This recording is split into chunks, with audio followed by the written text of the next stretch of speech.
Hello दोस्तों, कैसे हैं आप सब। मैं मनोज कुमार अपने YouTube चैनल विद्यालय की ओर में एक बार आप सबका फिर से स्वागत करता हूं।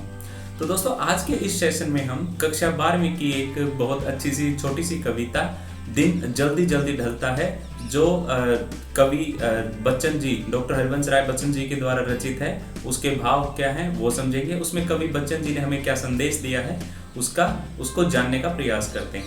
और इसके अलावा दोस्तों, अगर आपने बच्चन जी का जो पहली एक लंबी कविता है आत्म परिचय, अगर वो आपने नहीं देखी है तो आप डिस्क्रिप्शन बॉक्स में जाएं, वहां पर आपको उसका लिंक मिल जाएगा। तो उसके विषय में आप बहुत अच्छे से आत्म परिचय के विषय में जान पाएंगे और साथ ही कवि बच्चन जी के बारे में भी आपको वहां से जानकारी मिल जाएगी। तो चलिए शुरू करते हैं। और शुरू करने से पहले हम जानते हैं कि इस कविता में क्या कहना चाहा है बच्चन जी ने। तो जो एक कविता है दिन जल्दी जल्दी ढलता है, कविता के माध्यम से हरिवंश राय बच्चन जी ने बताया है कि जो समय है वो बहुत मूल्यवान है। क्योंकि वो जल्दी जल्दी बीतता है। तो एक सीधा सा संदेश तो यही था कि समय का हमें महत्व समझना चाहिए। और दूसरा, उन्होंने जो प्रेम है उसका महत्व भी समझाया है। क्योंकि मैं आपको बता चुका हूँ पहले कि बच्चन जी हैं, डॉक्टर हरिवंश राय बच्चन जी प्रेम की कवि हैं। इनकी जो पत्नी है उनकी मृत्यु 1936 के आसपास हो गई थी। उसके बाद ये बहुत ही अकेले हो गए थे, इनके जीवन में प्रेम का अभाव हो गया था। तो इन्होंने 1938 में एक काव्य संग्रह है निशा निमंत्रण के नाम से प्रकाशित किया था, जिसमें उन्होंने अपने प्रेम और उसमें वियोग से जुड़े हुए वियोग श्रृंगार से की जो कविताएं, जो गीत हैं वो उसमें प्रकाशित किए थे। तो ये जो कविता है ये छोटी सी कि दिन जल्दी जल्दी ढलता है, ये भी निशा निमंत्रण जो एक काव्य संग्रह है वहीं से लिया गया है। इस कविता में कवि ने समय व प्रेम का महत्व समझाया है। कवि कहते हैं कि ऊर्जावान व खुशहाल जीवन जीने के लिए इंसान के जीवन में एक लक्ष्य व प्रेम होना बहुत जरूरी है। साथ ही समय का महत्व समझाते हुए उसका सदुपयोग भी हमें अवश्य रूप से करना चाहिए। ये इस कविता के पाठ प्रवेश था। तो चलिए कविता की तरफ आगे बढ़ते हैं। देखिए दोस्तों, जो कविता है उसमें बताया है, उसमें जो समय का जो पहला जो आपके सामने ये पद है, जो कुछ 4 पंक्तियां हैं, इनमें कवि ने कितने अच्छे तरीके से जो समय है उसका महत्व बताया है। हमारा जो लक्ष्य होता है, माने कि जब हम कोई लक्ष्य निर्धारित करते हैं उसके तब हमारे जीवन में सिर्फ उस लक्ष्य की प्राप्ति के लिए ही प्रयास किए जाते हैं। हमारा जो ध्यान है वो कहीं और भटकता नहीं है। इसीलिए हम जैसे जैसे समय बीतता जाता है तो हम कोशिश करते हैं कि हम हमारे मंजिल तक जल्दी पहुंच जाएं। तो वो यही बताते हैं इनमें कि दिन जल्दी जो है वो बीत रहा है, और उसमें जो रास्ते पे जो मुसाफिर चल रहा है, जब उसे एहसास होता है कि दिन जल्दी बीत रहा है तो अपने लक्ष्य की तरफ और तेजी से कदम बढ़ाता है। उसके मन में एक नया जोश सा पैदा हो जाता है। वो मानता है कि अब तो मंजिल बहुत करीब है और अगर मैं अब रुक गया तो अंधेरा हो जाएगा, माने कि उसमें रुकावट आ जाएगी और वो अपने लक्ष्य तक कभी भी नहीं पहुंच पाएगा। तो देखिए क्या बताया है कवि ने यहाँ पर इन 4 पंक्तियों में कि दिन जल्दी जल्दी ढलता है, माने कि जो दिन है वो बहुत जल्दी ढल रहा है। यहाँ पर बताया है कि समय जो है वो गतिशील है, रुकता नहीं है, वो समय हाथ से निकलता जा रहा है। हो न जाए पथ में रात कहीं, मंजिल भी तो है दूर नहीं। हो न जाए पथ, पथ यहाँ पर रास्ते के लिए प्रयोग किया गया है। तो कवि कहते हैं कि कहीं रास्ते में रात न हो जाए, माने कि जहां तक हम पहुंचना चाहते हैं हमारे लक्ष्य तक, वहां तक पहुंचने से पहले कोई नई जो परेशानी है वो न आ जाए। और उसके साथ ही वो कहते हैं कि मंजिल भी तो है दूर नहीं, माने कि हमारा जो लक्ष्य है, हमारी जो मंजिल है अब वो ज्यादा दूर नहीं है। इसीलिए जब हमें ये एहसास होता है कि समय बीत रहा है तो हम और ज्यादा प्रयास करते हैं और तेज कदमों से चलते हैं हमारे लक्ष्य या हमारी मंजिल तक पहुंचने के लिए। क्योंकि हमें अब पता लग गया है कि वो ज्यादा दूर नहीं है, तो हमारे जो पैर हैं उसमें अपने आप से एक तेजी आ जाती है जैसे जैसे हमें ये एहसास होता है। आगे कहते हैं कि यह सोच थका दिन का पंथी भी जल्दी जल्दी चलता है, दिन जल्दी जल्दी ढलता है। तो यहाँ पर कहते हैं कि जब जो ये पथिक है, जो रास्ते में चलने वाला राही है, राहगीर है, जब यह सोचता है और उसे समझ आता है कि भाई अब तो बहुत मंजिल जो है, मेरा जो लक्ष्य है, मंजिल माने कि मेरा जो लक्ष्य है वो दूर नहीं है, बहुत पास है, तो उसके क्या होते हैं कदम है वो जल्दी जल्दी चलने लग जाते हैं। क्योंकि उसका मानना है कि अब मैं अपने लक्ष्य के बहुत ज्यादा करीब हूँ, अब मैं बीच में नहीं रुक सकता। अब यहाँ पर शाम होने का या रात होने का आशय यही है। वो कहते हैं कि अब मैं रुक नहीं सकता, क्योंकि मेरी मंजिल बहुत पास है, इसलिए वो जल्दी जल्दी चलता है। माने कि उसमें एक तरह की जो नई ऊर्जा है, नया उत्साह है वो पैदा हो जाता है। तो तो यहाँ पर जो पहली 4 पंक्तियां हैं कवि की, उनमें कवि ने जो समय का महत्व है वो बताने का प्रयास किया है कि हमें हमारी मंजिल, एक जो निर्धारित मंजिल है, जो लक्ष्य है, उस पर बिना समय खराब किए हुए जल्दी से जल्दी पहुंचना चाहिए। तो ये इस 4 पंक्तियों का भाव था। चलिए आगे देखते हैं। अब जो ये दूसरी पंक्ति है, इसमें एक पक्षी के माध्यम से, एक चिड़िया के माध्यम से बताया है कि जब घर पे कोई इंतजार करता है हमारा, जब हमारा घर पे इंतजार करता है कोई, तो हमारे जो पैर होते हैं उनमें एक नई जान आ जाती है, माने कि हमारी जो थकावट है वो खत्म हो जाती है और हम घर की तरफ बहुत तेज कदमों से आगे बढ़ते हैं। तो यहाँ पे एक ममता का, जो मातृत्व का भाव है, वो बताने का प्रयास किया है बच्चन जी के द्वारा। मातृत्व माने कि जो मातृत्व माने कि जो पक्षी चिड़िया है वो अपने बच्चों के प्रति जो उसका प्रेम है वो उन्हें देखना चाहती है, और बच्चे भी इंतजार करते हैं।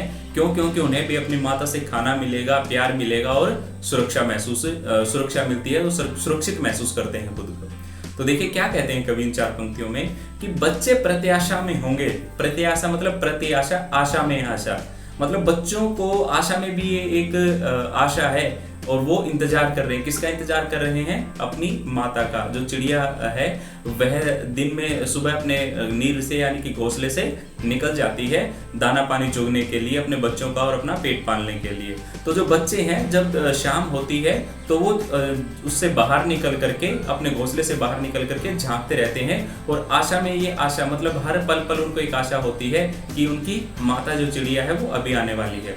और दूसरी तरफ जो चिड़िया होती है उसे भी जब ये एहसास होता है कि अब तो दिन जल्दी जल्दी ढल रहा है, तो उसके जो पंख है उनमें भी तेजी आती है, माने वो भी बहुत तेजी से अपने घर की तरफ बढ़ती है। तो देखिए कहते हैं कि बच्चे प्रत्याशा में होंगे, माने कि जो बच्चे हैं वो इंतजार में होंगे, आशा में होंगे, कि नीड़ों से झांक रहे होंगे। नीड़ यहाँ पर घोंसलों के लिए प्रयोग किया गया शब्द है। वो कहते हैं कि वो नीड़ों से बाहर झांक रहे होंगे। क्यों? क्योंकि उनको इंतजार होगा, अब शाम हो गई है तो हमारी जो माता है वो आने वाली होगी। यह ध्यान परों में चिड़िया के भरता कितनी चंचलता है। जब चिड़िया को यह ध्यान आता है कि उसके बच्चे उसका इंतजार कर रहे हैं घोंसलों में, तो जो चिड़िया के जो पर यहाँ पर पंखों के लिए इस्तेमाल किया गया है, वो जो पंख है उनमें एक नई चंचलता, नई एक तेजी आ जाती है, नई एक बेचैनी सी हो जाती है, और वो बहुत जल्दी से, पूरे दिन की थकी हारी चिड़िया भी, उनके जब पैर, उसके जो पंख है उनमें एक नई चंचलता आती है, किसकी वजह से? अपने बच्चों की वजह से। तो वो बहुत तेजी से चलने लग जाते हैं और वो भी बहुत जल्दी से जल्दी अपने घोंसले में पहुंचना चाहती है, अपने बच्चों के पास जाना चाहती है, क्योंकि वहां पर उसका परिवार है, उसे प्रेम की प्राप्ति होती है। तो यही वो कहती है कि जब चिड़िया को ये ध्यान में आता है तो उसके पैर हैं वो अपने आप, जो पंख हैं वो अपने आप चलने लग जाते हैं और दिन जल्दी जल्दी ढलता है, माने कि जो समय है वो जल्दी जल्दी बीत रहा है, यानी कि जो रात है वो होने वाली है। तो ये इन 4 पंक्तियों का भाव था। देखते हैं अंतिम 4 पंक्तियों में जो कवि हैं वो क्या कहते हैं।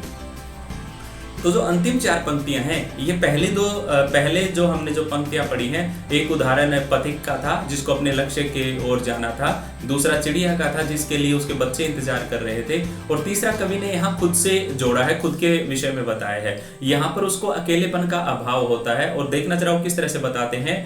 वो बताते हैं कि अब मैं किसके लिए, जैसे जो राही था उसको लक्ष्य अपने जो मंजिल थी उस तक पहुंचना था, इसलिए उसके पास जल्दी चलने का एक वजह थी, एक उम्मीद थी, और दूसरी तरफ जो चिड़िया थी उसके पास भी एक वजह थी अपनी घोंसले में पहुंचने के लिए। लेकिन यहाँ जो कवि है वो बहुत अकेले हैं। क्यों? क्योंकि उनकी पत्नी की जो मृत्यु है वो हो चुकी थी, और इसी वजह से वो जीवन में थोड़ी सी मायूसी और थोड़ी सी उदासी के साथ रहते हैं। और जो वो कहते हैं मैं घर पे किसके लिए जाऊं, घर पे कौन तो मेरा जो है वो इंतजार करता होगा।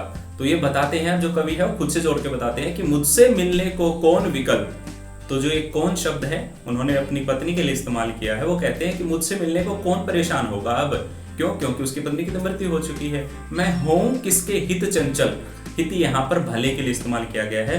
वो कहते हैं कि मुझसे मिलने को कौन परेशान होगा, विकल्प होता है परेशान, की कौन परेशान होगा, और मैं किसके भले के लिए चंचल हूँ। माने कि जब शाम होती है तो सब लोग अपने अपने, चाहे वो पशु पक्षी इंसान कोई भी हो, अपने घर और घोंसलों की तरफ भागते हैं, मतलब जाते हैं। तो कवि कहता है कि मैं क्या करूं, कौन इंतजार कर रहा होगा, कौन है जो जिसको इंतजार होगा कि मैं आऊं, और कौन मेरे भले की और मैं किसके भले का कुछ कर सकता हूं। तो वो यहाँ पर ये कहते हैं। अब यह प्रश्न शिथिल करता पद को भरता उर्मे विहलता है, दिन जल्दी जल्दी ढलता है। जब कवि के दिमाग में ये प्रश्न सामने आता है, जैसे शाम होती है तो कवि के दिमाग में जो ये प्रश्न आता है कि भाई कौन इंतजार कर रहा होगा, कौन भला चाह रहा होगा, मैं किसका वहां पे जाके भला करूंगा घर पे। तो जो ये प्रश्न है, जब प्रश्न कवि के दिमाग में आता है, सामने आता है, तो उसके जो पद हैं, पद माने कि उसके जो पैर हैं वो शिथिल, शिथिल माने कि धीमे हो जाते हैं, और उसके जो उर माने कि हृदय में एक विहता यानी बेचैनी से पैदा हो जाती है, एक निराशा का भाव आ जाता है। तो वो कहते हैं कि जब शाम होती है, सभी अपने अपने घरों की तरफ जाते हैं, और जब मेरी बारी आती है तो मेरे दिमाग में प्रश्न आ जाता है कि भाई घर पे कौन मेरे लिए इंतजार कर रहा होगा, कौन मेरे लिए बेचैन होगा। तो जो ये प्रश्न जब भी मेरे दिमाग में आएगा तो मेरे जो पैरों की जो चाल है, जो गति है, वो अपने आप कम हो जाएगी और मेरे मन में बेचैनी सी हो जाएगी। दिन जल्दी जल्दी ढलता है, माने कि जो समय है वो बीत रहा है। तो यहाँ पर कवि ने अपने विषय में बताया है कि उनके जीवन में कितनी एकांकीपन या वो कितने अकेले हैं, ये बताने का इसमें प्रयास किया गया है। तो दोस्तों, इस पूरी कविता में छोटी सी जो एक गीत के रूप में कविता आपके सामने, इसमें यही बताने का प्रयास किया गया है कि एक तो जीवन में प्रेम का महत्व और दूसरा जो समय का महत्व है, इन दोनों का हमें बहुत अच्छे से महत्व समझना चाहिए और इनको कभी भी गंवाना नहीं चाहिए। जब इंसान के जीवन में प्रेम होगा, कोई लक्ष्य होगा, तो जो समय है उसका वो अपने आप से सदुपयोग करेगा और वो अपनी मंजिल तक, अपनी जो राह देखी है उसमें तेजी से चलते हुए अपने लक्ष्य तक पहुंच जाता है। तो ये भाव था इस कविता का। तो उम्मीद है आपको ये जो छोटी सी कविता है बहुत अच्छे से समझ में आई होगी। अगर इसके अलावा आपके कोई सवाल और कोई सुझाव है तो आप नीचे कमेंट बॉक्स में लिखकर मुझे बता सकते हैं। और इसके अलावा जो पहला जो भाग है आत्म परिचय बच्चन जी का, वो आपको डिस्क्रिप्शन बॉक्स में लिंक मिल जाएगा, वहां पर जाकर आप उसको अच्छे से देख सकते हैं। तो एक बार फिर से मैं आप सबका धन्यवाद करता हूं और इसी तरह से आप इस चैनल के साथ जुड़े रहें ताकि आपको आने वाली सारी वीडियोस आराम से मिल जाएं, आप उनके देख करके लाभ उठा सकें। धन्यवाद।